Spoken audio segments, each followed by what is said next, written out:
Miguel levantó la mano. Estudiar hoy en día, ¿sí? Ya sea lo que sea, cualquier carrera universitaria o terciaria, hasta un oficio, pero tener el título, se ha constituido en un deseo, y más que un deseo, en una necesidad. ¿Sí? Vamos a otra pregunta. Si yo le pregunto a todos los que estamos acá, ¿cuántos vamos al gimnasio? ¿Sí? La idea de lo que es, muy bien, Florencia, de nuevo. Yo también voy al gimnasio. La idea de lo que es saludable, de lo que es un cuerpo saludable, la idea de lo que es una carrera, ¿sí? De alguna manera pensamos que son elecciones propias, pero la verdad es que tenemos que cuestionarnos hasta dónde llegan a ser una elección propia. Si ese deseo que tenemos, el deseo más íntimo, no está atravesado por estos grandes sistemas, ¿sí? Bueno, yo tengo 40 años y en mi época, cuando era adolescente, había el estereotipo de una mujer que era la delgada, muy delgada, alta, generalmente rubia, y todo lo que fue la década del 90 estaba tenida por este estereotipo. Hoy en día el estereotipo ha cambiado acerca del modelo de la mujer. Tiene que ser más bien un poco más latina, ¿sí? Con determinadas caderas, y así hay un montón de estereotipos que de alguna manera nos van atravesando y muchas veces no lo reflexionamos, ¿sí? El tema de la elección de la carrera, hasta el tema muchas veces de la maternidad o de la paternidad, el tema de constituir una familia dentro de lo que es una relación monogámica, etcétera, etcétera, tiene que ver o está de alguna manera, no voy a decir diseñado, pero sí constituido a partir de estas reglas, con estos tres sistemas que llamamos colonialismo, patriarcado y capitalismo. Las relaciones económicas, o sea, a ver, voy a dar un ejemplo más claro de cómo interactúan. Durante la pandemia nosotros hemos estado recluidos, pero hay algo que nunca ha parado de circular.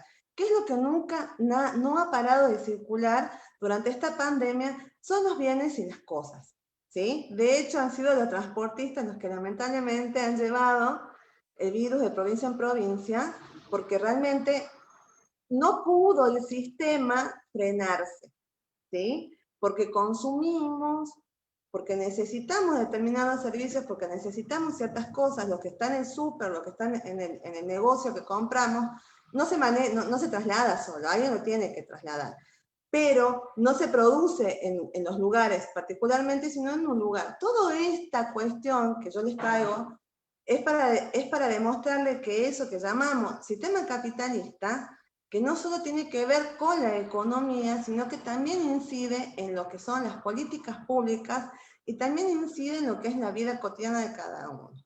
Cuando hablamos de patriarcado, no es que hablamos de que hay un conjunto de hombres malvados que quieren dominar el mundo, como muchas veces se piensa, sino que hablamos que ven de la mano del capitalismo y de la mano del colonialismo, ¿sí? Se establecen determinadas pautas o reglas que privilegian a determinados grupos y no cualquier grupo.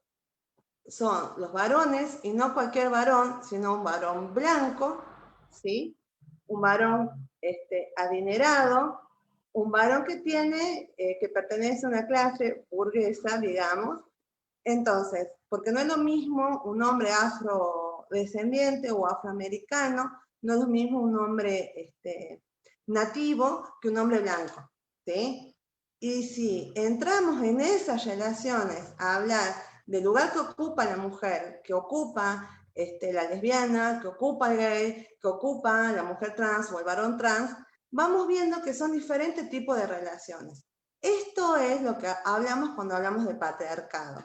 Cuando hablamos de colonialismo, hablamos de toda esta incidencia que desde hace siglos lo que es la cultura, la política y el pensamiento académico colonialista, generalmente europeo, ha tenido sobre las colonias, y entre ellas, por supuesto, Latinoamérica, que hasta el día de hoy sigue siendo los países de Latinoamérica los proveedores, no solo de materia prima, sino también de mano de obra y de cuerpos que se trasladan, y no solo Latinoamérica, cuando hablamos de colonias también hablamos de África, hablamos de Indias, hablamos de otros países, y sabemos también en Europa lo que está sucediendo con el tema de los migrantes, de este gran desplazamiento en masas que hubo de la gente de las colonias, que sucede en Estados Unidos con México, por ejemplo, de las colonias hacia los países que han tenido incidencia, injerencia económica y política durante siglos sobre estos países, ¿sí? Esto también, a ver, uno dice, bueno, pero Europa, sí, Europa, cuando hablamos de colonialismo, no hablamos de que un país determine la cultura o la identidad del otro país. Hablamos de estereotipos, hablamos de determinadas normas que vamos adquiriendo y vamos naturalizando como que son las que corresponden, ¿sí?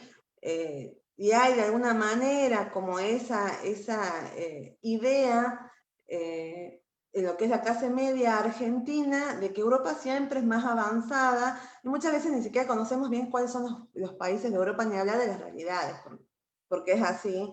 Está mucho mejor, es más avanzada, tecnológica, científica, académica, culturalmente, que los países de Latinoamérica. Y de eso hablamos cuando hablamos de colonialismo, ¿sí? La idea es de alguna manera ver cómo todas estos tres grandes conjuntos se interrelacionan e inciden en las políticas e inciden en las vidas de cada uno de nosotros. Vamos al otro cuadro de Delphi. Lo importante acá, sigamos un poquito más, es esto. La interrelación de estos tres grandes conjuntos, lo que hace, o estos grandes sistemas de ideas, lo que hace es determinar, como veníamos diciendo, relaciones que son desiguales, ¿sí? Relaciones que establecen que siempre va a haber un sujeto que está por debajo de la persona que tiene enfrente. Cuando vemos, observamos una relación particular entre dos personas, siempre va a haber, y esto también lo dice un gran pensador que yo sigo mucho, filósofo, que es Michel Foucault, y que establece que el poder, ¿sí?, es lo que de alguna manera constituye las relaciones que hay entre dos personas. Siempre va a haber, por ejemplo, el padre, el hijo, el alumno, el profe, y siempre cuando vamos a una relación particular, vemos que existe esta interrelación que es desigual y que es asimétrica. Y este concepto es importante que lo consideren, porque este concepto de estas relaciones asimétricas de poder es lo que va a ir filtrándose en el pensamiento feminista, en el pensamiento de las nuevas políticas sociales, en el pensamiento de los derechos humanos, ¿sí?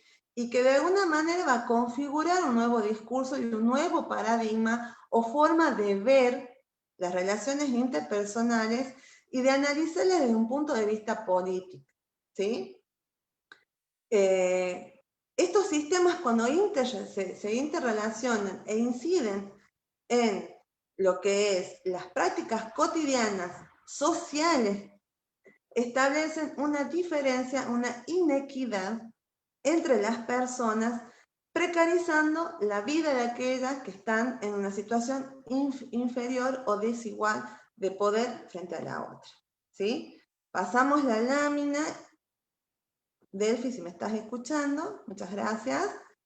Entonces, como el objetivo que tiene la ley Micaela es que ustedes y cada uno de nosotras, nosotros y nosotras podamos interpelarnos, porque lo que busca la ley Micaela es sensibilizar acerca de lo que es la cuestión de género, con esta violencia, que no le vamos a decir violencia ahora, le vamos a hablar, vamos a decirle desigualdad, afecta a la vida de todos, ¿sí? Entonces, lo más importante es que cada uno de nosotras, de nosotros y de nosotros podamos identificar en qué lugar estamos, ¿sí? ¿Cuál es nuestra pertenencia? Y si de acuerdo a esa configuración del lugar que tenemos algún tipo de privilegio, ¿sí? Yo en este momento puedo decir que me siento privilegiada y que tengo un privilegio que me otorga la posibilidad de que ustedes ahora me escuchen y sin interrumpirme, ¿sí? Este es en este momento un privilegio, ¿o no? Yo creo que soy una mujer privilegiada porque soy de clase media, porque soy abogada, porque soy blanca, porque soy heterosexual y porque soy cis. Esta clase de atributos a mí me ubica en lugares de privilegio, ¿sí? Porque no me siento por ahí tan cuestionada. Ahora, el hecho de ser mujer en otro momento me ha ubicado en una relación de desigualdad, ¿sí? Pero ahora ya, históricamente, en este preciso momento, yo puedo analizar y decir, bueno, este es mi privilegio, que ustedes me estén escuchando, ¿sí? El otro concepto que me parece que es importante que podamos elaborar o tratar de aprender entre todos es la interseccionalidad, ¿sí? Ahí viene un videito que es cortito, me gustaría, Delphi, si lo podés reproducir, que le prestamos atención.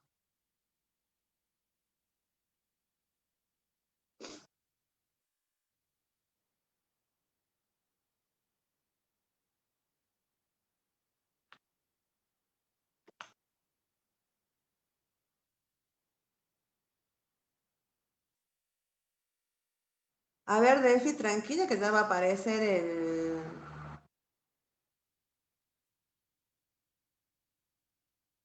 el play. Ahí está.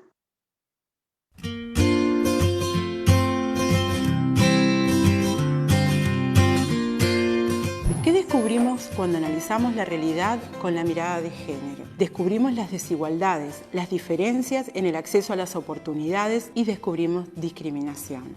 ¿Por qué discriminamos? Discriminar es distinguir, es una capacidad natural de los animales, instintiva y más racional y volitiva en los seres humanos. ¿Dónde aprendemos a discriminar? La información que los seres humanos tenemos para distinguir la recibimos en el proceso de sociabilización a lo largo de todas las instituciones que moldean nuestra forma de vivir colectivamente y formar sociedades. Estas instituciones, a su vez, reproducen ideologías, es decir, sistemas de ideas que nos enseñan a ser, estar, pensar y hacer. Parte de este sistema mundo nos dice cómo ser, quién ser, qué es válido y qué no es válido según dónde estemos ubicados en relación al sujeto universal. Varón, heterosexual, saludable, blanco, educado, de clase media alta, delgado, etc. ¿Qué podemos hacer para cambiar esta realidad? La perspectiva de género nos permite desnaturalizar los lugares y roles asignados para hombres y mujeres. La mirada de la interseccionalidad nos permite ver con mayor precisión los y las diversas personas, sujetos de derechos que componen esta sociedad y que este sistema mundo, sustentados en las ideologías patriarcales, sexistas, racistas y clasistas, relegan a lugares de subordinación. Al aplicar la mirada de interseccionalidad, cae el mito de que todos somos iguales. La igualdad es una condición dada por los derechos humanos, pero que la realidad contradice permanentemente. Entonces, cuando nombramos las diferentes identidades, estamos reconociendo las desigualdades que genera la pertenencia a estas identidades. Este orden social es consensuado y sustentado a través de prácticas discriminatorias que encierran prejuicios. Los prejuicios son ideas preconcebidas que generalmente se mantienen a nivel inconsciente, pero que son actuadas cotidianamente, reproducidas y muchas veces defendidas como verdad. En relación a las niñas y mujeres afrodescendientes, esta discriminación impacta en el acceso al mercado de trabajo, en la segregación ocupacional, trabajos físicos y de fuerzas, de alta informalidad y escasamente remunerados, en el acceso a la educación, en la conformación e ingreso de los hogares, entre otras desigualdades, consecuencia de las discriminaciones vividas por las personas afrodescendientes. Entonces, afirmamos que nombrar las diferencias es sacarlas de las sombras, desmitificar y fragmentar al sujeto de derecho universal, Universión, para construir sociedades multiversas y pluriculturales, verdaderas sociedades igualitarias.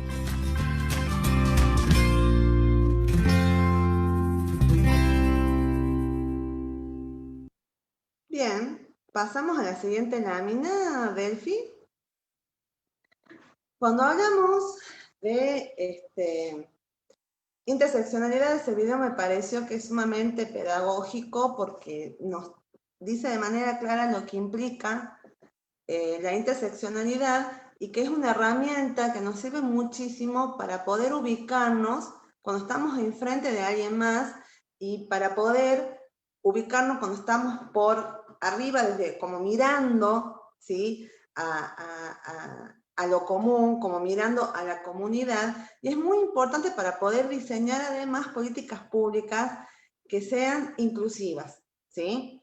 Cuando hablamos de interseccionalidad, estamos hablando que existen condiciones particulares por las que puede atravesar una persona que la ubica en un lugar diferente y que está siendo discriminada. Como decía el video, todos partimos de la premisa, de acuerdo a los derechos humanos, que esto es muy importante, que todos somos iguales ante la ley, que todos tenemos los mismos derechos.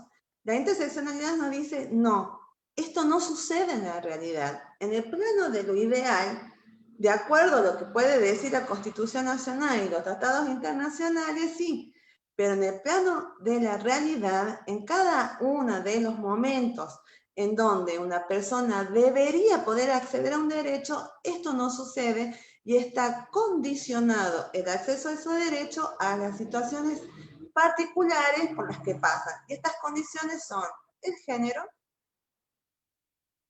la cuestión de clase, la cuestión racial o étnica, algún tipo de discapacidad que la persona pueda poseer.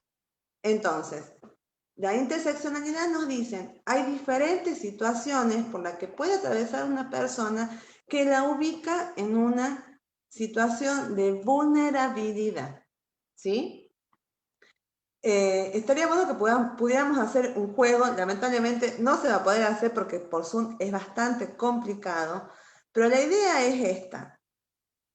No es lo mismo en este momento ser una mujer en la capital, por ejemplo, porque la cuestión territorial también es importante, que serlo en el interior. No es lo mismo ser en este momento una mujer que tiene una carrera o que tiene un trabajo estable a ser una mujer desocupada. No es lo mismo ser mujer que ser una mujer colla o ser una mujer afrodescendiente. No es lo mismo ser una mujer rica que ser una mujer pobre. No es lo mismo ser un cuerpo hegemónico que el cuerpo que no es hegemónico, que no es el cuerpo que es disidente. Cuando hablamos de esto, hablamos de la comunidad LGTBIQ. No es lo mismo, ¿sí? En este momento, en la Argentina y en Catamarca, y por eso la importancia de la sanción de la ley del cupo trans, ser de la comunidad LGTBIQ en Catamarca que no serlo, porque no se accede a los derechos y a las políticas públicas de igual manera. No sé si me están entendiendo la importancia de la interseccionalidad. Ya vamos a ver, para finalizar la clase, si vamos a trabajar sobre este videíto o si vamos a trabajar sobre el próximo videíto. En conclusión, lo que dice la lámina es esto, ¿sí?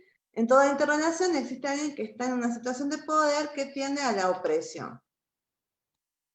Pasamos la lámina, Delphi. No sé si me están escuchando. Una más. Pasamos unita más y ahí nos quedamos. La idea de esta capacitación, ¿sí?, es poder contribuir a visibilizar y desnaturalizar las violencias intrínsecas de las que venimos hablando que están cambiando. Cuando yo hablaba de desigualdad, hablaba de esto, hablaba de lo que es la violencia. Yo creo que ya vieron el tema de lo que significa para la ley argentina la cuestión de género. Cuando hablamos de violencia, yo no lo puse porque me parecía que ya lo habían visto y que era como redundar sobre lo mismo, pero cuando se define en la ley 26485 la violencia de género, habla de una relación desigual de poder. Por eso les decía que es importante tener en claro este concepto, porque es lo que de alguna manera desde hace décadas se viene elaborando como discurso para poder establecer esta diferencia. Y cuando hablamos con perspectiva de género, no nos ubicamos nunca en el binomio hombre-mujer, ¿sí? Hablamos de una relación desigual de poder y hablamos de prácticas machistas, ¿sí? Que pueden ser tanto de hombre o de mujer, y del otro lado hablamos de mujeres, hablamos de infancias, hablamos de personas de tercera edad y también hablamos no solo de mujer, sino también de disidencias, hablamos de personas trans, de mujeres, de hombres, hablamos de lesbianas, hablamos de gay, hablamos de todas aquellas situaciones que configuran violencia de género y que implica que del otro lado de la relación hay una persona que está siendo vulnerada en sus derechos por tener un determinado género, por autopercibirse de ese género o por tener una determinada etnia o por tener una determinada inclinación sexoafectiva o por ser de las infancias o por tener alguna discapacidad. O sea, de esa manera abordamos el tema de lo que son las violencias con perspectiva de género. Luego pasamos a este cuadro que tiene que ver con los tipos de violencia. Si no me equivoco, y si alguien me quiere interrumpir, no hay ningún problema. Ya han visto un poco más en forma detallada los tipos de violencia. A ver, creo que hay una interacción en el chat, ¿puede ser? ¿Alguien que hace una pregunta o estoy...?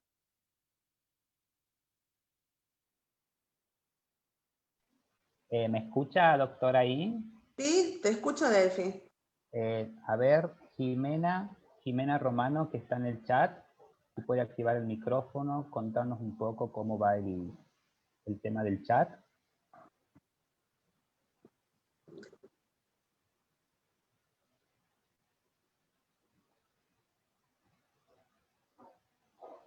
Bien, estaba leyendo acá, bueno, que hace un aporte María Vallay, que estaría bueno que después, María, nos puedas comentar. Me gustaría poder avanzar un poco más sobre esto y que nos comentes tu caso. Obviamente, siempre que quieras hacerlo viva voz, si no, después leo tu aporte. Bueno, volvemos al tipo de violencia. Yo creo que esto ya lo habían visto más o menos. La ley define cuáles son los tipos, cuáles son las modalidades de violencia. Sabemos lo que es la física, la psicológica. Yo creo que todos tenemos acceso a esta información.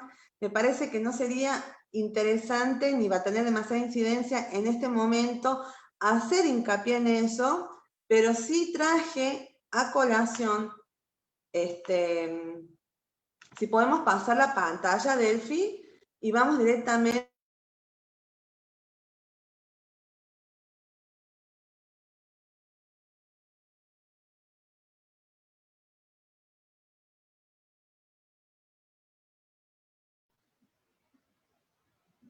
Doctora, Sí, ¿está ahí? sí, ¿Este cuadro? así es, ese cuadro, y vamos al video que está ahí. Bien.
Delphi, pasemos la pantalla.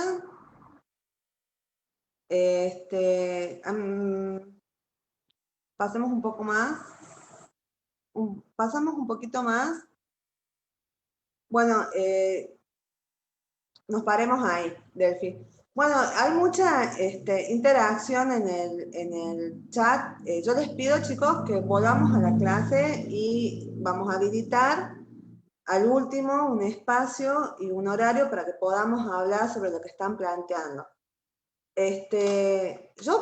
Me parecía interesante hablar un poco de lo que es la violencia económica, porque como les comentaba Delphi, además de ser abogada y coordinadora de la Comisión de Género del Colegio de Abogados y Abogadas de Catamarca, soy activista dentro de lo que es la Asamblea Ni Una Menos de Mujeres y Disidencias, y conformamos con varias compañeras de varias organizaciones la red de autocuidado feministas acá en Catamarca, que hemos trabajado muchísimo asistiendo a muchas personas durante esta pandemia con cuestiones de violencia.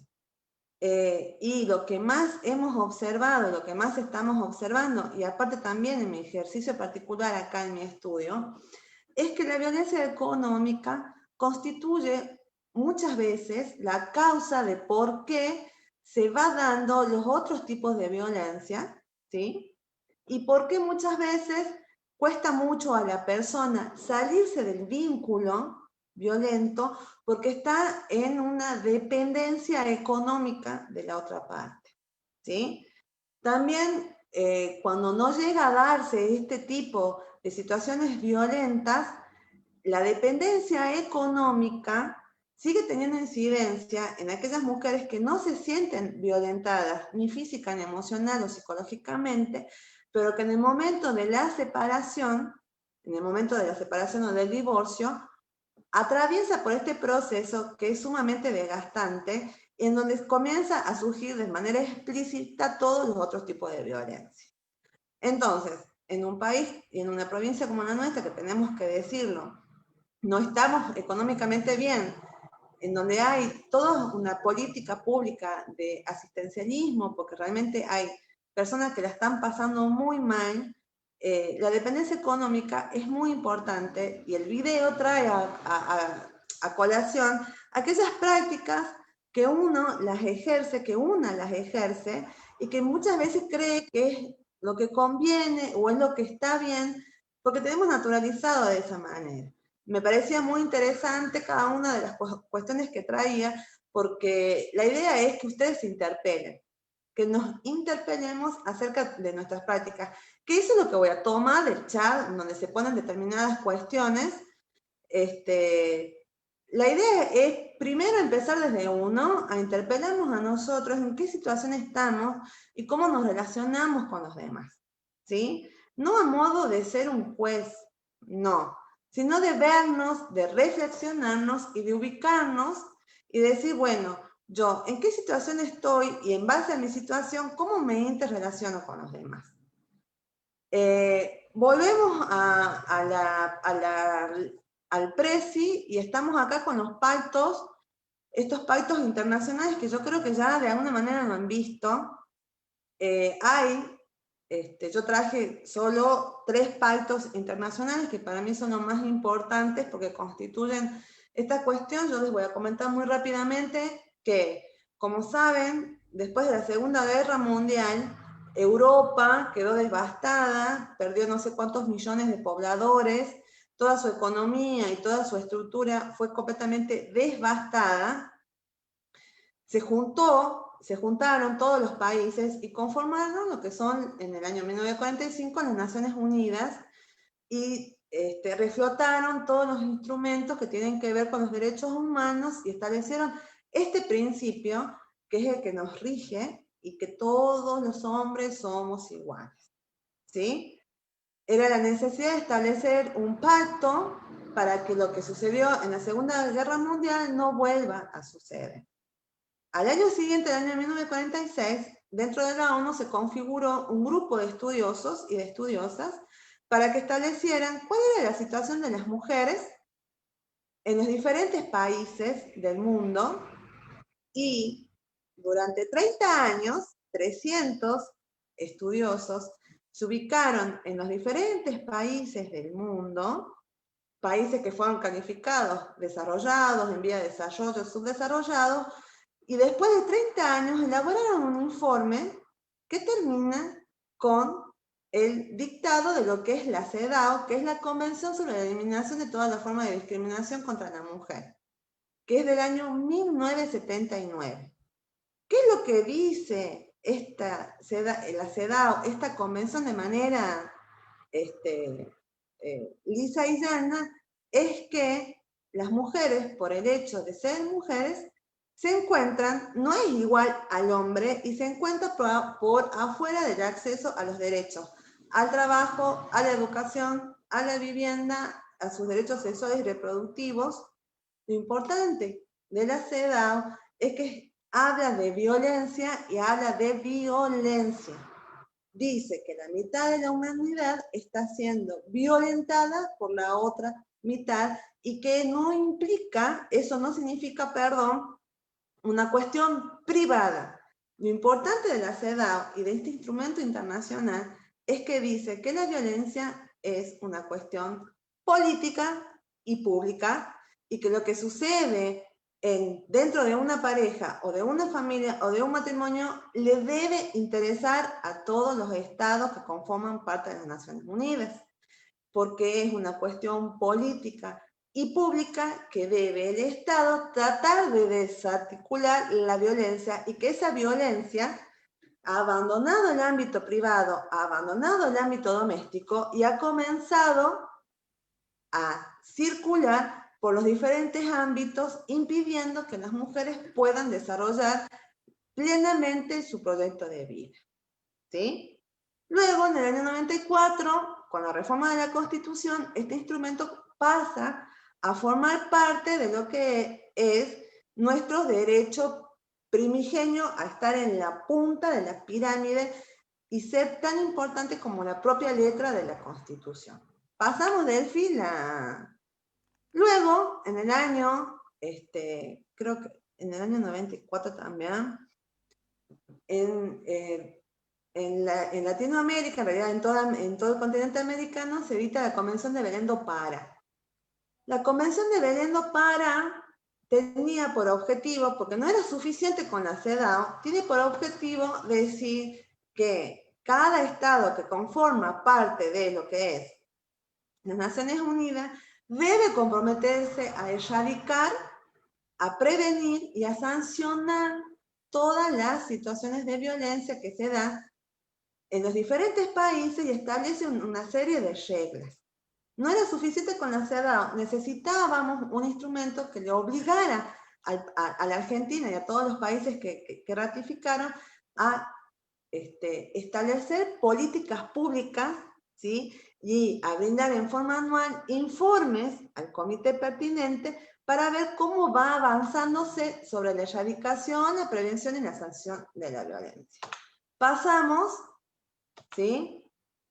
Yo no lo puse, las reglas de Brasilia. Las reglas de Brasilia son, es el último, uno de los últimos tratados que se editó en esta materia, y que tiene por finalidad evitar la revictimización de todas aquellas personas que en el ámbito penal o en el ámbito administrativo o en cualquier ámbito institucional, ¿sí?, decide realizar una denuncia de manera formal contra su agresor, es expuesta a un sinfín de actos de revictimización o victimización secundaria, como dice la regla de Brasilia.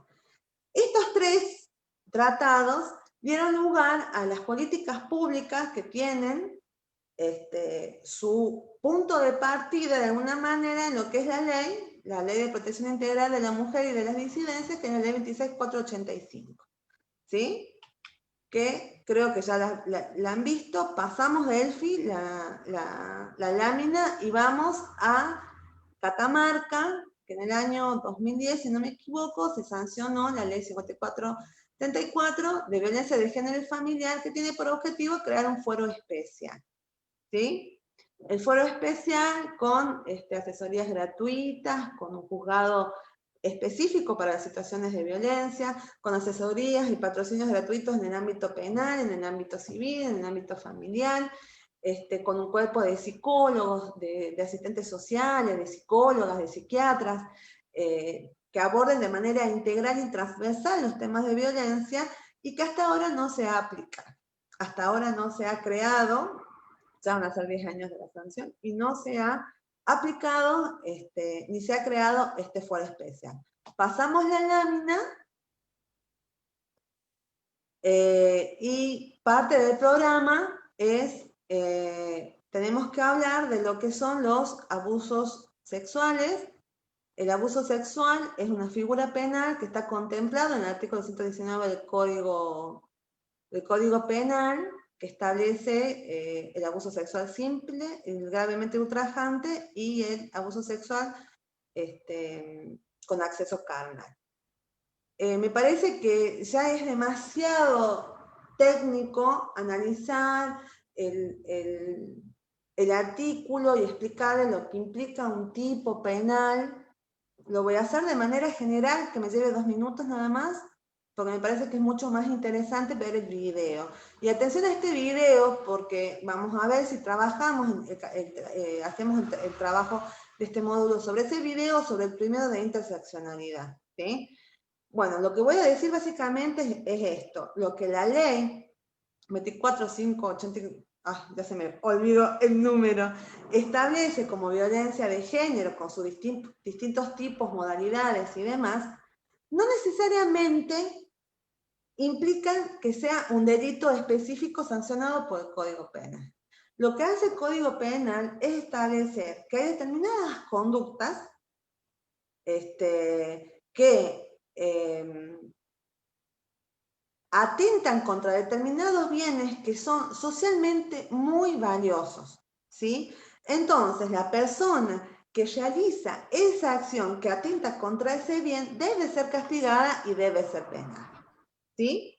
Entonces, tenemos delitos contra la libertad, delitos contra la vida, delitos contra el patrimonio, como es el robo, el hurto, el daño, etcétera. Contra la vida, como es el homicidio, las lesiones, que también es contra la integridad física, y todo aquello que define la ley como violencia de género no necesariamente va a constituir un delito, ¿sí? La violencia emocional puede o no constituir un delito si se traduce en una amenaza. La violencia física puede llegar a ser un delito cuando hay una lesión o cuando hay una tentativa de homicidio, lo más terrible cuando hay un femicidio, ¿sí?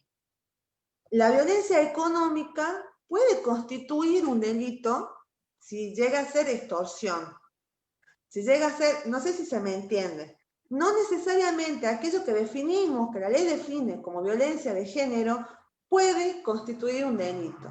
De entre esos, en el programa está aquellos delitos contra la integridad sexual y particularmente los abusos sexuales. Cuando pasó lo de Tema Fardín y se creó este efecto Tema Fardín que conocimos en Mira Cómo Nos Ponemos, y acá en Catamarca tuvo una incidencia impresionante, desde el Colegio de Abogados, desde el Colegio de Psicólogas de Catamarca, armamos un dispositivo con otras organizaciones como los observatorios feministas y demás, de contención a todas las mujeres, adolescentes e infancias que querían denunciar abusos sexuales cometidos contra ellas, por supuesto. Y fue impresionante la cantidad de contención, de asesoramiento y de acompañamiento que tuvimos que hacer en ese momento y que hasta el día de hoy las organizaciones siguen haciendo. Entonces, muchos de esos delitos, muchos de esos abusos sexuales, y acá, ojo al piojo, en donde las chicas, las mujeres se han sentido profundamente violentadas, cuando fueron a hacer las denuncias, no fueron tenidas como abuso sexual, o fueron tenidas como abuso sexual, pero calificadas como abuso sexual simple y nunca gravemente ultrajante, ¿sí? ¿Por qué? Porque hay determinadas conductas y prácticas que tenemos tan naturalizadas, todas, todos, todes, que las llevamos a cabo sabiendo que, o sintiendo en lo profundo que algo no está bien, que esto no me gusta, que esto me está incomodando, que no podemos, ¿sí?, después verbalizarlo y verlo como un abuso. Entonces, la idea es pasar el video que lo vean atentamente para que veamos y después hacemos el trabajo final sobre esto. Delphi, si puedes pasarlo. Si no puedes entender acerca del concepto de consentimiento como definición clara sobre qué es, imagínate que en vez de tener sexo con alguien, le preparas una taza de té. Le dices, oye, ¿te gustaría una taza de té? Y responde, oh por Dios, claro, me encantaría una taza de té, gracias. Entonces así sabes que quieren una taza de té. Pero si tú dices, oye, ¿te gustaría una taza de té? Y responden, no sé, no estoy seguro. Entonces tú puedes preparar una taza de té, o no. Pero si lo preparas, sabes que podrían tomarlo o no tomarlo. Y si no lo toman, y ojo, esta es la parte importante, no hagas que se tomen el té. Solo por el hecho que lo preparaste no significa que se lo tienen que tomar. Y si responden, no, gracias, entonces no hagas té. Punto. No hagas que se tomen el té, no te pongas de mal genio porque no quieren té, simplemente no quieren té. ¿Ok? Pueden decir, sí, por favor, es muy amable de tu parte. Y cuando tú llegas con el té, ya no lo quieren. Es un poco irritante, porque te esforzaste un poco en hacer el té, pero igual nadie está obligado a tomarse ningún té. Él quería té, ahora no lo quiere. Algunas personas cambian de opinión. Mientras tú vas, hierves el agua, agregas el té y la leche. Y está bien que las personas cambien de opinión. Y no te dan ningún derecho para que los induzcas a que tomen té. Y si están inconscientes, no les prepares té. Las personas inconscientes no quieren té. Y sobre todo, no pueden responder a la pregunta, oye, ¿quieres té? Porque están inconscientes. Ok, de pronto cuando estaban conscientes y les preguntaste si querían té, te respondieron que sí, pero en el tiempo que te tomó hervir el agua, poner el té y vertir la leche, quedaron inconscientes. Solo debes guardar el té. Más bien asegúrate que la persona inconsciente esté a salvo. Y esta es la parte importante nuevamente. No la obligues a que se tomen el té. Habrán dicho que sí en el pasado, sí, pero las personas inconscientes no quieren té. Si alguien dice que sí al té y lo empieza a tomar, pero en el proceso quedan inconscientes y no se lo terminan, no sigas vertiendo té en su boca y garganta, retira el té. Asegúrate que estén a salvo, porque las personas inconscientes no quieren té. Confía en lo que te digo. Y si alguien, estando en tu casa, dijo que sí quería tomar té el sábado pasado, eso no significa que quieren que les hagas té todo el tiempo. Ellos no quieren que vayas a sus casas sin anunciarte con té y los obligues a tomárselo, diciendo, pero si tú querías té la semana pasada. O que se despierten para encontrarte a ti vertiendo té por sus gargantas, diciéndoles, tú querías té anoche. Si puedes entender lo extremadamente loco y desquiciado que es forzar a alguien a tomar té cuando no quieren, y ser capaz de entender cuando las personas no quieren té, entonces qué tan difícil es entenderlo cuando se trata de sexo. Ya sea con té o con sexo, el consentimiento lo es todo.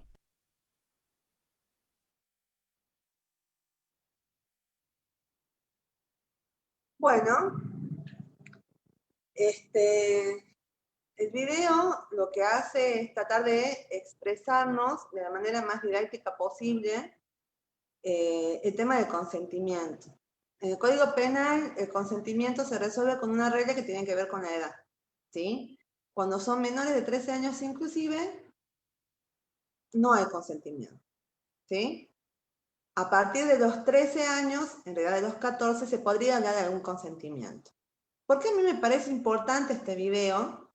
¿Por qué me parece importante que hablemos sobre este tema? Porque la mayoría de las denuncias y que luego derivaron en scratches tienen que ver con estas prácticas, ¿sí? En las cuales el abuso sexual, primero chicos, siempre sucede a puertas cerradas, siempre es en un lugar donde no hay testigos, siempre es en un auto, en una casa, en una habitación, en el baño de un boliche, ¿sí? Y entre las adolescencias es muy común que estos tipos de abusos se sucedan, ¿sí? El problema es que hay muchas denuncias por abuso sexual en las fiscalías penales y muy pocas de esas denuncias realmente se investigan.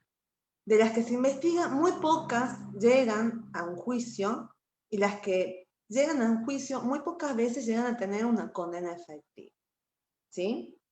Esta es la realidad. Hay una autora, que es Rita Segato, que a mí me gusta mucho porque habla de la cultura de la violación. Si hay estadísticas entre niñas de 11 a 15 años que ha pasado por diferentes situaciones de abuso, ya sea intrafamiliar, entre amigos, cuando has salido, estas prácticas están sumamente naturalizadas para los varones, para las mujeres no, y por eso surge el tema de las denuncias o de los scratches, ¿sí?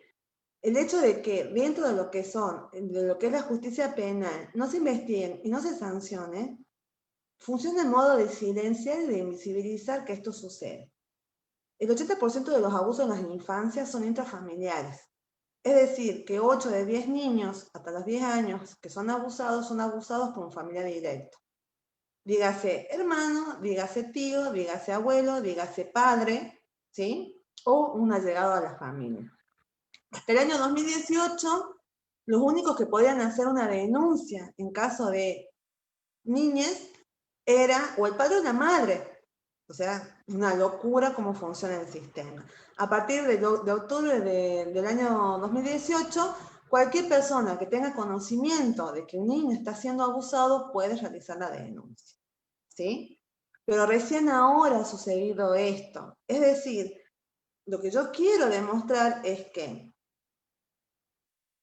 lo que hablamos de desigualdad, hablamos de violencia, cuando eso supera el ámbito privado, comienza a cambiar por las políticas públicas y por las decisiones de las instituciones, cuando se convierten en actos institucionales, generan esta violencia que hablamos de violencia estructural.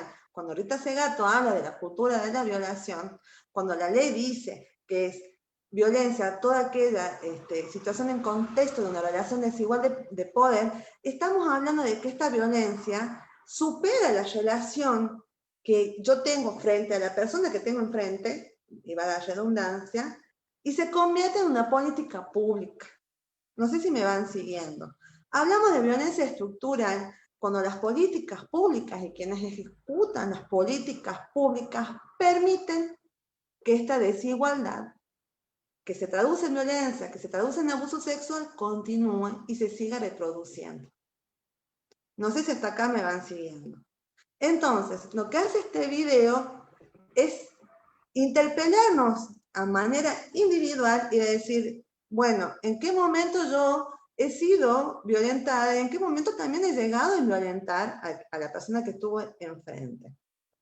Y esto es importante, es muy importante, porque todo lo que tiene que ver con los abusos sexuales, con el acoso sexual, es lo que más está invisibilizado, es lo que más está naturalizado en nuestra sociedad y que de hace unos años acá, gracias a la lucha feminista, gracias a la lucha de las disidencias, gracias a la lucha de las mujeres, hemos podido verbalizarlo, hemos podido visibilizarlo y le estamos diciendo, yo sí te creo, hermana, yo sí te creo. Y con este discurso lo que tratamos de hacer es comenzar a desarticular no solo las prácticas que se suceden en un grupo particular, sino las políticas públicas que siguen siendo violentas, porque siguen invisibilizando y porque no castigan y porque no contienen y porque no intervienen. Y les puedo dar un montón de ejemplos. El último ejemplo es lo del caso Aybar, y de cómo un hombre en una situación con todo el poder absoluto durante décadas ha abusado sistemáticamente de las mujeres y de las infancias de ese lugar, de los diferentes lugares que conforman la comunidad de Puerto de Collar Quemado, ¿sí? Entonces, estaba bien que esto sucediera, porque nadie lo decía, y si lo decía, está bien, porque era el modo de acceder a una beca, de acceder a un puesto de trabajo, y si nos corremos de ese caso y vamos a ver las prácticas que tenemos en nuestras instituciones, en las empresas, en las escuelas, es terrible, porque se sigue reproduciendo esto. No sé si me van siguiendo. Pasamos, Delphi.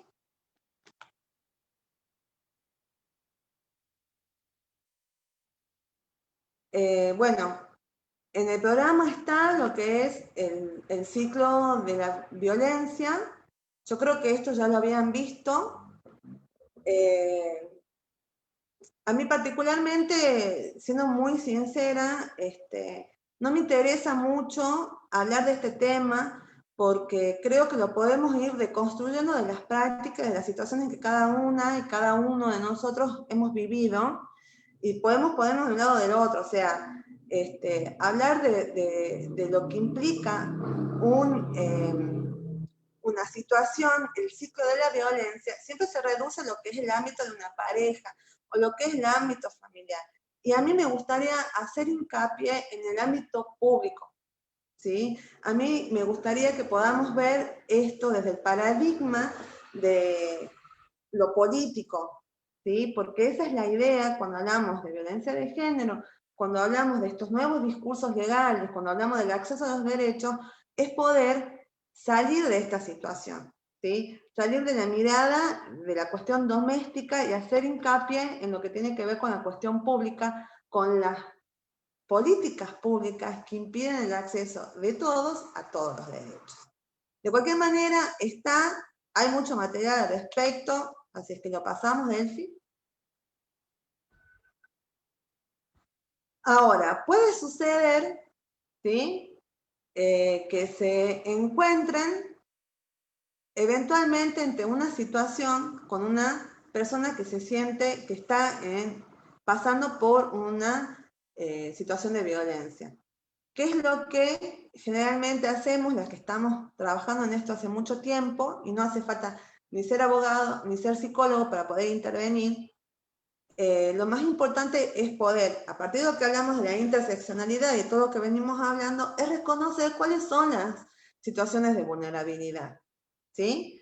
Y reconocer que hay personas, muy bien, Delphi, sí, sigamos avanzando, que están en diferentes situaciones, económica, educativamente, socialmente, racialmente, que las ubica en otro lugar. Para llegar a eso, lo más importante es tener una escucha que sea afectiva y que sea sorora. Una mujer, una persona que está pasando por una situación de violencia, le cuesta muchísimo poder realmente verbalizarlo, y lo que menos necesita es que la persona que esté escuchando juzgue, ¿sí? Cuando hablamos de una escucha afectiva, hablamos simplemente de eso, poder escucharla, poder dejar que con los recursos simbólicos que tenga, pueda expresarse, pueda decir lo que le pasa, pueda desahogarse, y después de esa escucha, hacer las preguntas necesarias para poder intervenir. En el caso de ustedes, hacer las derivaciones pertinentes, ¿sí? A quien deben intervenir. Desde ya les comento que en la página de Facebook está la red de autocuidado feminista, donde somos un grupo grande, hay profesionales, hay mujeres que no lo son, pero que están trabajando en cuestión de violencia hace muchos años, y hacemos una asistencia integral, tratamos de acompañar no solo desde lo legal, sino también desde lo más mínimo, desde lo que puede ser traslado de una medicina, conseguir un bolsón de comida, un asesoramiento, acompañar a hacer una denuncia. En la página, está la página en Facebook, así es que recibimos, escuchamos a todos, en caso de que necesite hacer las derivaciones pertinentes. Pasamos. El tema de la denuncia, porque está también en el programa, yo partidariamente como abogada, y tratemos de relacionar lo que dije anteriormente. No todas las situaciones de violencia constituyen un delito, ¿sí? Hay situaciones de violencia que se puede intervenir y se puede resolver sin necesidad de una denuncia. ¿Por qué? Porque la denuncia implica someter a la persona a una serie de actos de revictimización que después no van a llevar a ningún resultado, ¿sí? Entonces, yo no soy una punitivista al extremo, creo que hay situaciones que deben denunciarse porque la justicia debe intervenir, pero también tenemos que asegurar que la justicia intervenga y no revictimice, ¿sí? Acá, Delfina avanzó, me parece genial, tenemos en cuanto a lo que es el asesoramiento legal, en Catamarca existen las defensorías públicas, que son las famosas que están enfrente de la tarjeta naranja, la red de autocuidado feminista, que como le dije, está en la página en Facebook, y tenemos el Programa Nacional de Lucha contra la Violencia de Género, que en Catamarca la defensora es la doctora Astrid Acuña. Actualmente estos son los 3 organismos, ¿sí?, que están trabajando de manera, y bueno, tengo que decir que la red de autocuidado feminista no pertenece al Estado, somos autogestionadas, nadie nos paga por el trabajo que hacemos, simplemente acompañamos porque creemos que podemos hacerlo y que muchas mujeres lo necesitan. Las defensorías públicas y el Programa Nacional contra la Violencia de Género son estatales y se puede recurrir o se puede hacer las derivaciones cuando suceda cualquier situación de violencia de género, ¿sí? Pasamos uno más. Y la denuncia se debe realizar preferentemente, se puede hacer en cualquier unidad judicial, chicas y chicos, no, pero es mejor si se lo hace en unidad especial de violencia de género que queda en la calle Maipú, enfrente de la UNCA. Avanzamos un poquito más.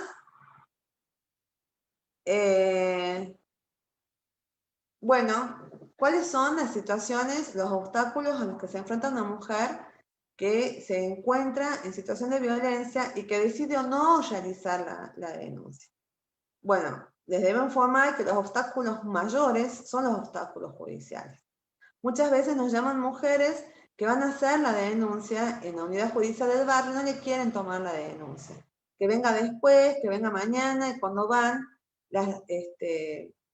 hacen preguntas que no corresponden, que ubican a la mujer en un lugar de inseguridad, de duda, de culpabilidad. Una vez que se realiza la denuncia, la denunciante tiene que tener recursos económicos para poder pagar a un abogado, porque los fiscales no están investigando de oficio. Necesitan un abogado querellante, no existe patrocinio gratuito, salvo el de la doctora Acuña, y que tampoco es muy fácil acceder, no es para todos los casos. Entonces, sí o sí, una mujer que realiza una denuncia tiene que tener recursos para pagarse un abogado para que pueda continuar con la investigación. O sea, realmente el obstáculo más grande que tenemos hoy para resolver el tema de la violencia de género es la justicia. El segundo obstáculo en aquellas mujeres que deciden independientemente hacer o no la denuncia, como veníamos hablando, son los económicos. Muchas veces no se puede retirar del hogar porque no tiene dónde ir, ¿sí? Y si se retira del hogar, no tiene cómo subsistir porque es el violento el que provee todo lo que son los recursos para que pueda subsistir la familia, ¿sí? O sea, estamos en esa situación. Durante la pandemia también hemos visto en el caso de mujeres de la tercera edad que uno de los grandes impedimentos que tienen es el tema de la salud. Se ha asistido y desde las defensorías públicas se asiste mucho a mujeres y a personas que están en la tercera edad y que son violentadas por la propia familia, muchas veces por los hijos, ¿sí? Hay un gran problema de consumo problemático también y que lleva a que estas mujeres, por su problema de salud, no puedan abandonar la vivienda. No puedan tampoco ni siquiera trasladarse a hacer una denuncia o a buscar algún tipo de auxilio. además de otros obstáculos, que creo que si nos podemos hablar sobre eso no terminamos más. Pero la idea es, pasemos Delphi a la otra plantilla. La idea es esto, ¿no? Es decir, bueno, vemos y observamos que hay una ausencia del Estado, que las políticas públicas no son eficaces, no siempre se llega a los lugares que deben llegarse, y es muy difícil para las mujeres y la comunidad y los colectivos LGTBIQ poder acceder a determinadas políticas públicas, que eso implica poder acceder a determinados derechos. Y hablamos de todos los tipos de derechos, no solo el poder ir a hacer una denuncia, que es en un caso extremo. Estamos hablando de educación, estamos hablando de trabajo, estamos hablando de salud, de poder acceder a derechos, a un derecho tan básico y esencial como es la salud, derechos reproductivos, derechos sexuales. Si nos ubicamos en el interior de la provincia, no existe absolutamente nada. Hay un abandono total. Hay mujeres que tienen que trasladarse más de 300 kilómetros para poder llegar a un centro de asistencia médica. Hablamos de niños que tienen que hacer ese trasladarse de esa manera y como pueda para poder ser asistidos por un médico o por un enfermero. Si nos vamos al interior, más interior todavía, hay comunidades como sucede en Tinogasta, como sucede en Antofagasta de la Sierra, que tienen que trasladarse más de 600 kilómetros para poder llegar a una posta sanitaria, ¿sí? O sea, estamos hablando de la ausencia verdadera de políticas públicas que aseguren a las personas, que aseguren a las mujeres, a las infancias y a los colectivos disidentes poder acceder mínimamente a este tipo de derechos. Ni hablar del tema de la educación, y hemos visto cómo durante la pandemia se ha romantizado esta cuestión del niño, de la niña que se traslada durante 5 horas o durante 3 horas hasta donde puede conseguir o sea, es una locura, la verdad que es una locura. Necesitamos que el Estado tome en serio esta problemática, si no existiría la ley Micaela, que muchas veces se corra de ese lugar de ser, como sucede con la justicia, el mayor obstaculizador a los derechos, y que genere políticas públicas que tengan el alcance y que tengan la incidencia que se requiere para poder combatir el flagelo de la violencia, y no olvidar que una mujer en Argentina es asesinada cada 17 horas. Pasemos la lámina. El tema, volvemos, el tema, creo que si no nos corremos de este paradigma de las políticas públicas necesarias, y si tratamos de generar empatía, hay personas que son las que deciden, hay personas que son las que ejecutan los programas nacionales, las políticas públicas, hay personas que ejecutan la ley Micaela, por ejemplo, que no lo hacen o que no lo hacen porque realmente no les interesa, como sucede con la creación del foro especial acá en Catamarca. Existe la ley, la 5434, y no se ha creado.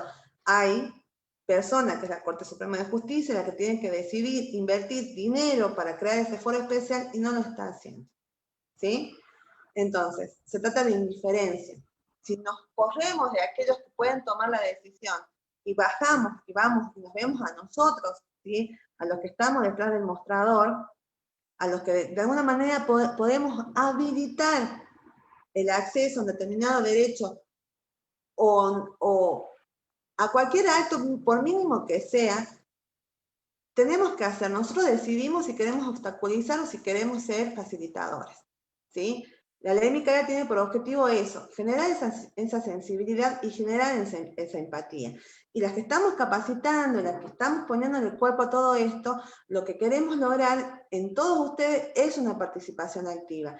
Eso no significa que agarren carteles y nos vamos a movilizar. Eso significa que en cada uno de sus lugares, y siempre que puedan ustedes verse a sí mismos y ver al otro, y puedan tomar una decisión o acompañar al otro o ayudar al otro desde pasarle un número de teléfono para comunicarse, desde tener una escucha activa, de tener una escucha amorosa, ya hemos logrado el objetivo. O sea, la idea es esa, que nos podamos interpelar, la idea es que podamos generar esa empatía, que podamos ponernos en los zapatos del otro, y acá dice alguien, estar atento, por supuesto, y estar atentos. O sea, esa es la idea principal. Entonces, de esa manera vamos a comenzar a exigirle y a decirle al que toma la decisión, a los que toman la decisión, necesitamos esto. O sea, esto tiene que cambiar. Necesitamos que en las escuelas se enseñe educación sexual integral, necesitamos que los niños desde chiquitos comiencen a respetarse y a respetar a que tienen al lado. Necesitamos que empiece a implementarse las políticas de salud reproductiva y sexual en la provincia, especialmente para el interior. Necesitamos que se pueda acceder a la educación, necesitamos el cupo laboral trans. Son medidas que pueden cambiar la realidad de todos estos sectores. Y nosotros, desde nuestro lugar, podemos tener esa participación activa. Delphi, ¿avanzamos un poquito más? Y ahí terminamos. Esta es la presentación, y ahora estaría muy bueno que podamos charlar un poco, no sé cómo estamos con el tiempo, Delphi.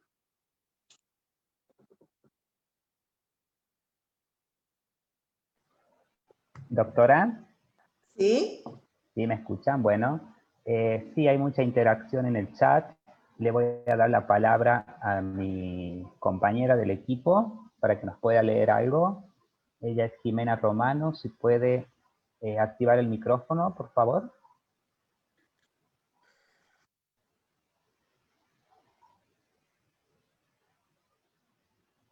Jimena. Hola. Sí, tenemos bastante interacción en el chat. Muchos dicen que es un excelente video. De Nelly Ríos, Valeria Dalmas Videla. Debemos escuchar sin juzgar, hay que estar en los zapatos de los demás.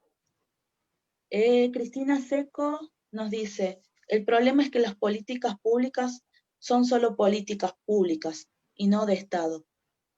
También tenemos a Soledad Palacio Guerrero. Lamentablemente el mayor obstáculo para la implementación de la ESI son los padres de los chicos, y creo que se debe al desconocimiento de lo que ESI implica.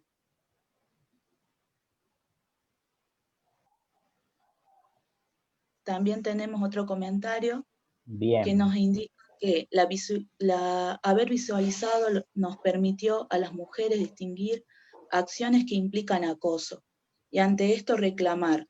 Esto ha llevado a que muchos hombres a decir que ahora no se puede decir nada porque todo es acoso.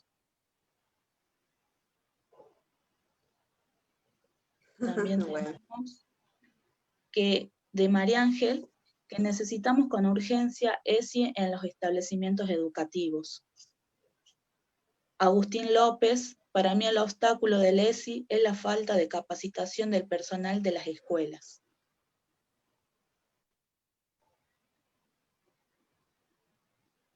Bueno, yo lo que propongo es que si alguien quiere plantear un tema sobre lo que venimos hablando, comparto todo y cada uno, estoy leyendo el chat, comparto cada una de las apreciaciones que están haciendo. Me parece que es sumamente importante el tema de la ESI, porque la ESI ataca aquellas prácticas y trata de desnaturalizar aquellas prácticas que desde muy pequeñitos, inculcamos muchas veces sin darnos cuenta, en esto de lo que veíamos en el primer video, que son prácticas discriminatorias, ¿sí? No sé, antes cuando se podía salir a la plaza y uno veía niños en la plaza, que ahora ya no se puede, que hace unos meses no podemos, como muchas veces los padres, madres, padres, enseñándole al niño en la bici, chiquitito, que está con las dos rueditas, con el casquito, tratando de mantener el equilibrio con miedo y con adrenalina, no, no seas maricón, que acaso sos nena, que por qué, o sea, ese simple comentario ya implica la asociación de que ser nena o que ser maricón implica algo que está mal. Un nene de 3 años, o de 4 años, o de 2 años, o sea, no entiende, ¿sí?, que estamos hablando de personas, o sea, no entiende, pero sí hace esta asociación mínima que tiene que ver con algo que está mal, ¿sí? Y así hay un montón de ejemplos y un montón de situaciones. Lo que hace la educación sexual integral es establecer mínimamente la necesidad del respeto y del cuidado del niño hacia sí mismo, hacerlo autónomo en cuanto a identificar a su propio cuerpo y saber respetar los demás cuerpos, todos los otros cuerpos, todos los cuerpos disidentes, por decirlo de algún modo, ¿sí? Vamos hacia los adolescentes y vemos, la vez pasada en un conversatorio me preguntan ¿qué es lo que yo entendía por cuerpo disidente? ¿Qué es un cuerpo disidente? Y es impresionante porque muchas pibas que eran más que todo adolescentes decían un cuerpo trans es un cuerpo disidente, pero también lo es un cuerpo gordo. Ser gorda te ubica en un lugar de desigualdad y de violencia porque no tenés el cuerpo hegemónico, aquel cuerpo que es el cuerpo deseado, el cuerpo objeto del deseo, el cuerpo...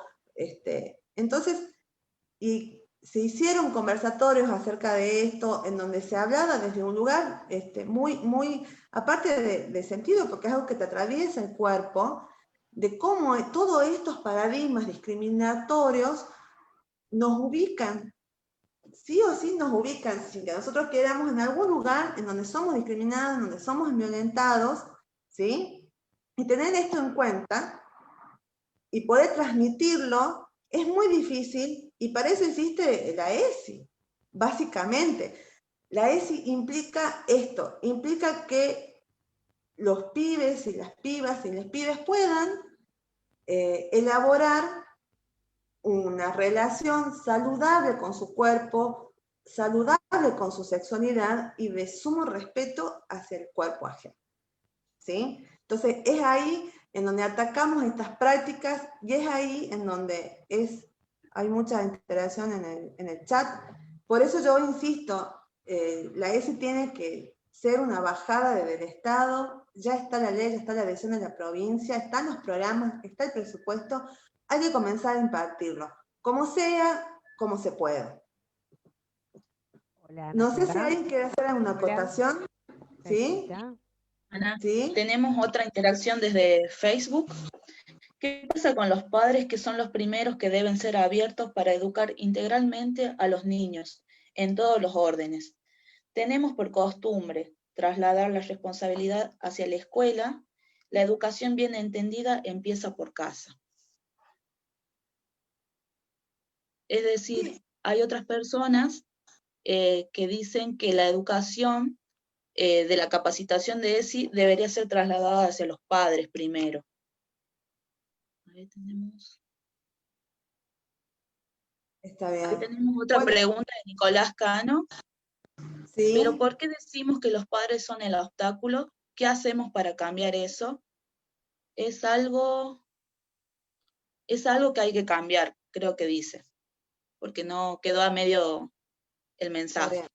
Yo lo que puedo acotar respecto al primer comentario, es que la idea de que sea una política pública volvemos al principio de la charla, es sacarlo del ámbito privado.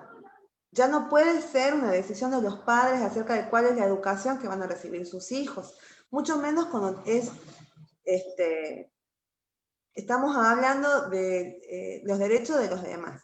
¿sí? La educación sexual integral lo que hace es establecer de una manera científica y con perspectiva de género qué implica la sexualidad, ¿sí? Desde las diferentes materias por las que va atravesando durante la escuela el niño.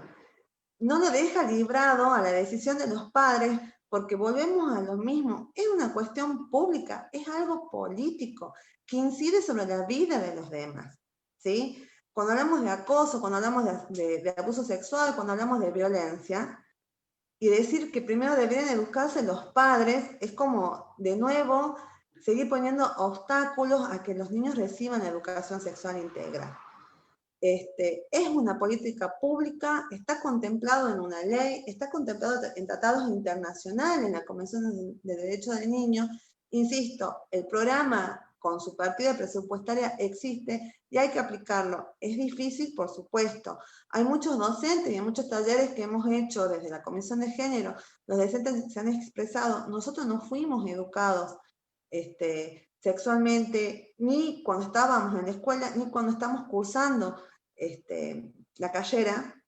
¿Cómo vamos a transmitir algo que nosotros no hemos sido capacitados en eso? Bueno, tampoco se trata de generar una cuestión académica alrededor de esto.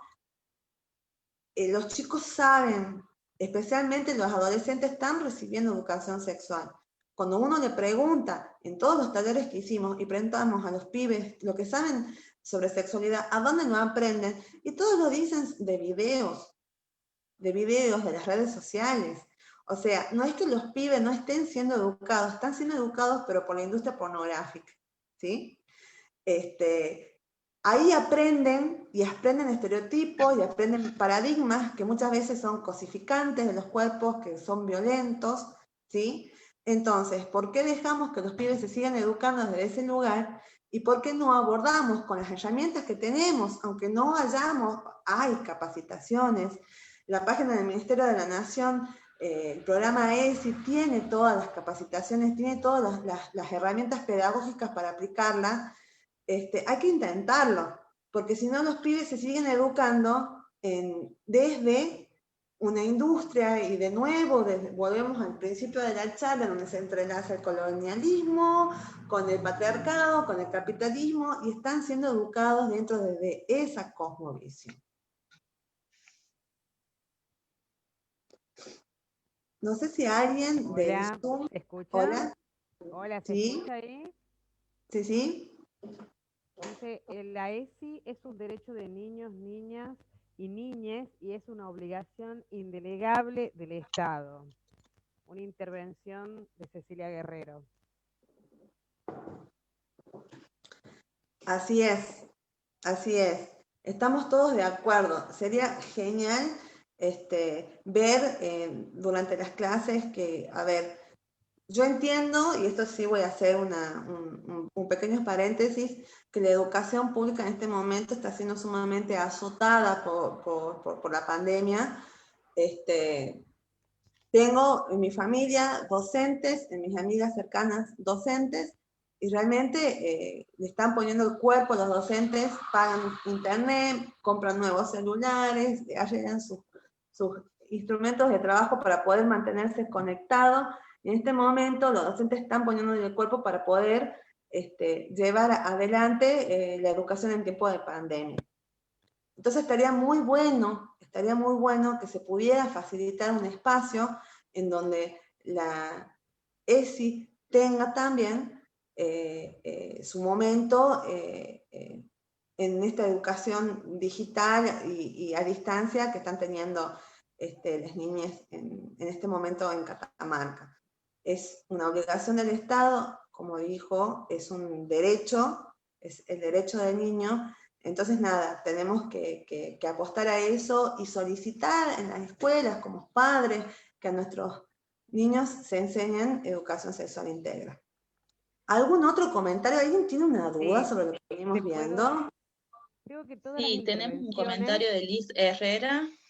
Lo que tenemos que hacer es tratar de articular establecimiento con las instituciones y poder contener Conozco casos de docentes que quedaron sin poder solucionar nada.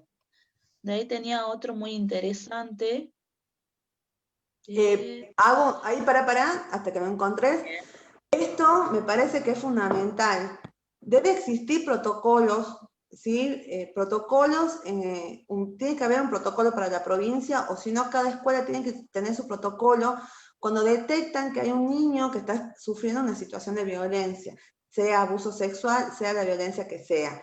Es muy importante que este protocolo no solo proteja al niño, sino también proteja al docente y proteja a la institución que acompaña al niño a hacer la denuncia, tomando en cuenta, como veníamos diciendo, que el 80% de los casos de abuso sexual son intrafamilias, ¿sí? Entonces, hemos tenido muchas situaciones en donde la docente que cree que acompaña ha sido amenazada, ha sido violentada y de la propia justicia obstaculizada para poder avanzar. Entonces, es muy necesario que las autoridades que corresponden, que establezcan este protocolo, y si no, que como padres exijamos que en cada escuela se elabore, aunque sea internamente, un protocolo donde se pueda acompañar a las niñas que están atravesando esta situación. Sí, había otro comentario. Bien. Paula, conozco un caso que gracias a una clase de ESI, la niña pudo manifestar a la docente lo que venía sufriendo por parte de un grupo familiar, de un propio familiar, donde ella manifestó que no se animaba a contarle a sus padres lo que le estaba sucediendo. Ahí tenemos otro más de Carolina Bosch. Creo que recién se está tomando conciencia de la problemática que existe en la sociedad. Creo que será gradual y paulatina. Su inclusión en las políticas públicas, falta tomar conciencia del alcance de la ESI. Bien. ¿Alguna pregunta que tenga que ver más que todo con una duda o con algo que requiera más desarrollo? Más allá de todas las apreciaciones que estoy leyendo, son geniales.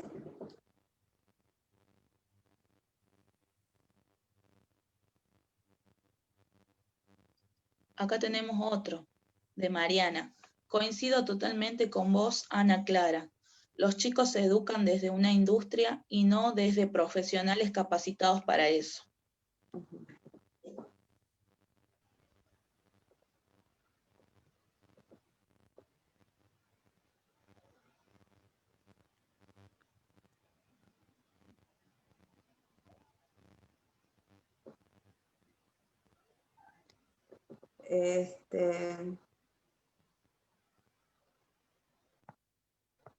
Tenemos otra pregunta de Cris Heredia. ¿Los rumores o comentarios son violencia? ¿Los comentarios es violencia? Claro, o sea, no. Cris, si estás, ¿querés contextualizar un poco la pregunta o escribirla si no querés hablar?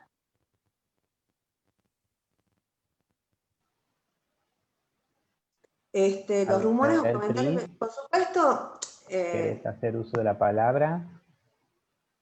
No sé si salgo. Sí, se te escucha. Sí, se te escucha. Pregunto, porque a veces cuando alguien sufre una clase de acoso o es discriminado y eso que te hablan por la espalda o empiezan a crear los rumores, como pasó con el caso de ahora del tema del coronavirus, con todo lo que salió, con todo eso, si eso es violencia, si creo que hay algo que lo penaliza ahora, que no se puede hacer, pero si es considerado en el ámbito laboral, cuando empiezan a, digamos, a cuchichar entre los compañeros sobre uno, si son actos de violencia también, o es acto de discriminación. Cris, por supuesto que es acto de violencia, por supuesto que es violento, por supuesto que es discriminatorio. El problema que hay es que no hay un procedimiento administrativo que a vos o a la persona que se sienta violentada, si yo me siento violentada por esta situación, no tengo un procedimiento donde pueda canalizar la denuncia, donde pueda de alguna manera encontrar una solución a esto, ¿sí? Por supuesto que los comentarios, que los rumores y todo lo demás constituye violencia. De hecho, creo que estaría muy bueno para que después lo pregunten en el módulo de comunicación, en donde están las chicas. Es muy importante. Es muy importante esto porque es reproducir, ¿sí?, esta cuestión de ir reafirmando que determinada persona tiene determinados atributos o ejecuta determinadas acciones que merecen, ¿sí?, el repudio del grupo. Y que eso es tan común y que eso es lo que va generando la violencia y la discriminación en sí misma, no sé si me entienden. Yo siempre creo y tomo lo que dice ahí en el chat anterior a vos, otro chico que no me acuerdo cómo se llama, del tema de la CEDAW y del tema de por qué si ya están ratificados y que después hay leyes, se siguen sacando leyes que no se cumplen. Hay algo que hemos aprendido desde el movimiento de mujeres y disidencias y que hace ya un par de décadas venimos insistiendo, es que cuando uno habla, cuando uno enuncia, cuando uno nombra, cuando uno denuncia, empieza a visibilizarse aquello que está naturalizado. Cuando hablamos de lo que está naturalizado, hablamos de lo que está invisibilizado, de lo que no se ve, de lo que se hace sin reflexionar, ¿sí? Aquello que está oculto y silenciado. Le ponemos voz, le ponemos palabra, lo nombramos, y a partir de ese momento sale a la luz, ¿sí? Y ahí es cuando podemos empezar a desnaturalizar esto, cuando le ponemos nombre a acoso, abuso, violencia, y empezamos a desnaturalizarlo y podemos empezar a deconstruir estas prácticas, ¿sí? Porque hubo todo un movimiento y sigue habiendo un movimiento que lucha por el tema del reconocimiento legal, nominal de los derechos, porque es importante poner un nombre, porque lo que no se nombra no existe, ¿sí? Entonces, la mejor manera para evitar esta cadena de rumores, para cortar toda esta revictimización y esta violencia, es hablar, es nombrar, ¿sí? Obviamente, no lo vas a hacer vos en un contexto en donde tenés un grupo que te repudia, pero para eso debe haber una autoridad que es la que tiene que mediar, ¿sí? Por eso las autoridades, los superiores jerárquicos, todos deben escuchar y deben hacerse eco de estas situaciones, de estas denuncias, no decir, no, eso es puterío, porque así es como lo nombran. No, a ver, yo estoy pasando por esta situación, yo me estoy sintiendo vulnerado, yo me estoy sintiendo vulnerada. Entonces yo sí quiero que se haga algo, yo sí quiero que se intervenga. Y si esa persona no me escucha, iré con el que sigue, iré con el que sigue. ¿Es fácil? No es fácil.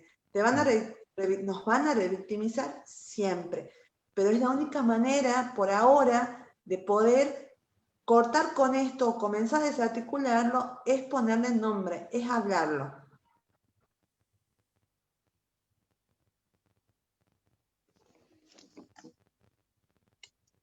Había otro comentario, doctora, que lo va a leer Jimena.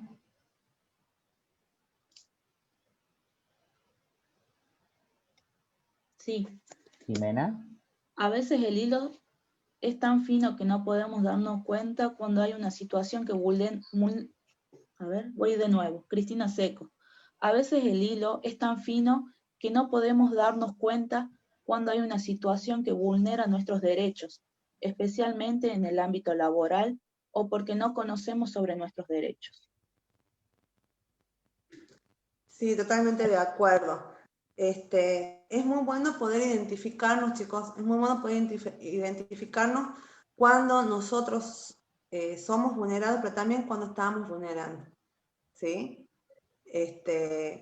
creo que esa es la idea, poder interpelarnos.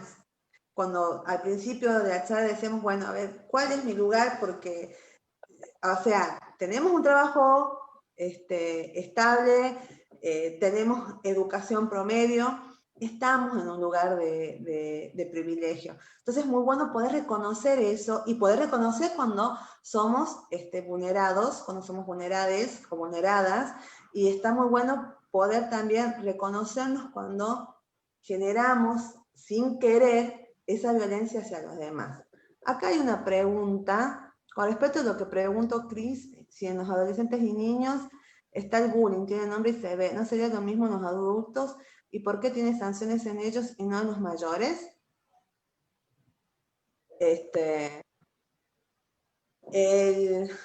Insisto, la ley, el derecho siempre llega tarde, eso es lo que nos enseñan cuando estamos en el primer año de la facultad. El derecho siempre llega tarde. Primero se da la situación de hecho en la realidad, ¿sí?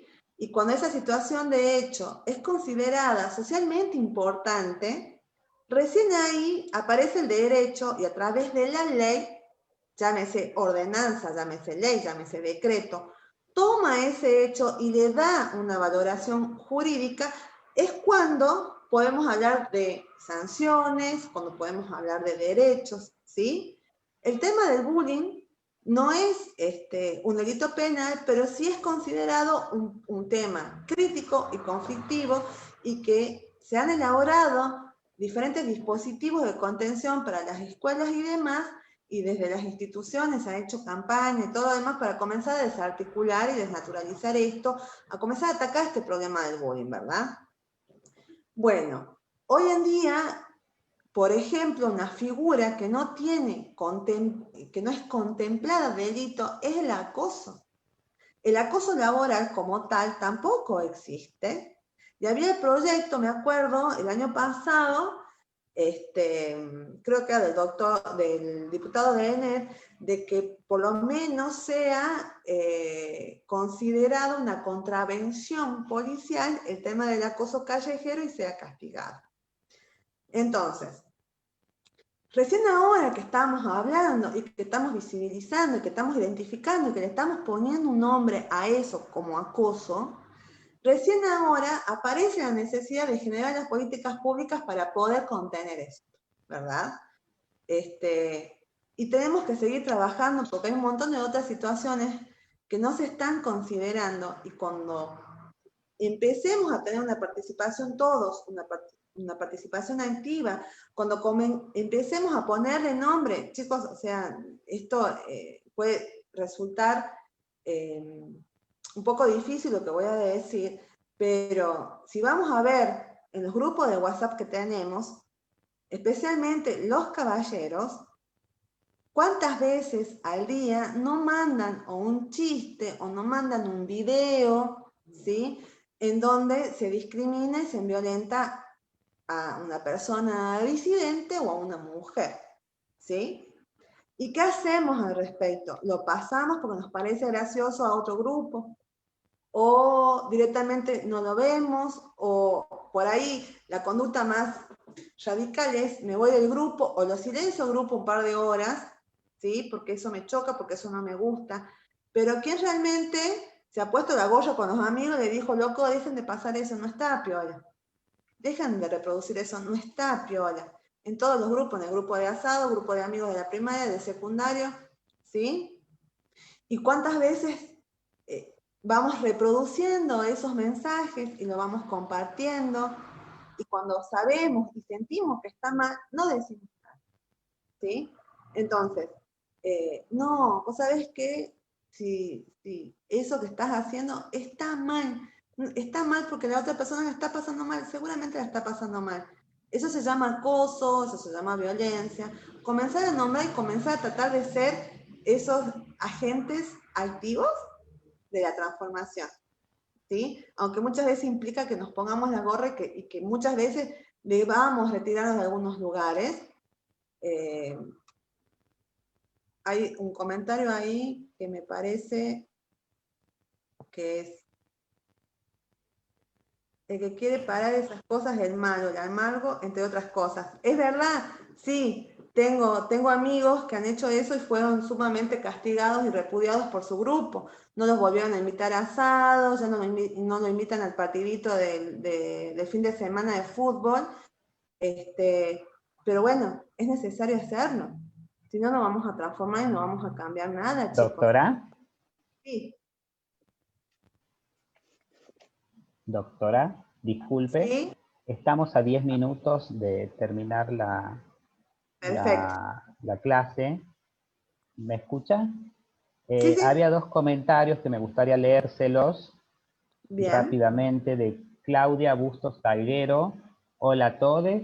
Los docentes deben estar muy bien preparados para enseñar educación sexual, porque en el colegio FASTA, en el año 2017, una docente dijo a los alumnos que la mujer orina por el clítoris y que la homosexualidad es una enfermedad que debe ser tratada. Me reservo al nombre del docente.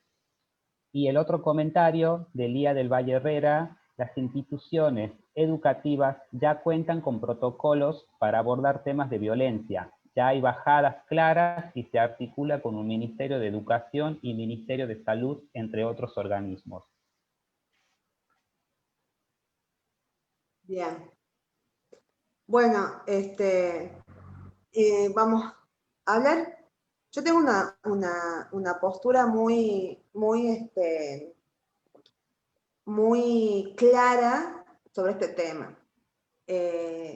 Los institutos privados de educación religiosa, las escuelas religiosas, deben ser supervisadas en la aplicación del programa de la ESI. Deben ser supervisadas y deben ajustarse a lo que dice el contenido de la ley. ¿Sí? No se trata de una cuestión ideológica, a esta altura, en la situación en la que estamos viviendo, se trata de una necesidad. Si nosotros queremos abordar el tema de la violencia, de los femicidios, de los abusos sexuales, necesitamos que comience de manera inmediata a implementarse la ESI.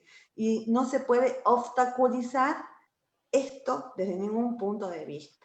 ¿Sí? Hay un montón de docentes, hay un grupo que se llama Docentes por la ESI acá en Catamarca, que tiene más de 200 participantes que están dispuestos a hacer, que ya han hecho la capacitación, que vienen hace años haciendo la capacitación y que pueden capacitar a sus colegas o bien dar los talleres sobre ESI. Yo creo que está todo predispuesto para que suceda. Hace falta decisión de quienes deben decidir, de quienes tienen la posta y dice, bueno, a partir de ahora empieza a aplicarse. Insisto, los institutos religiosos deben tener una supervisión y deben ajustarse al programa provincial y nacional de ESI.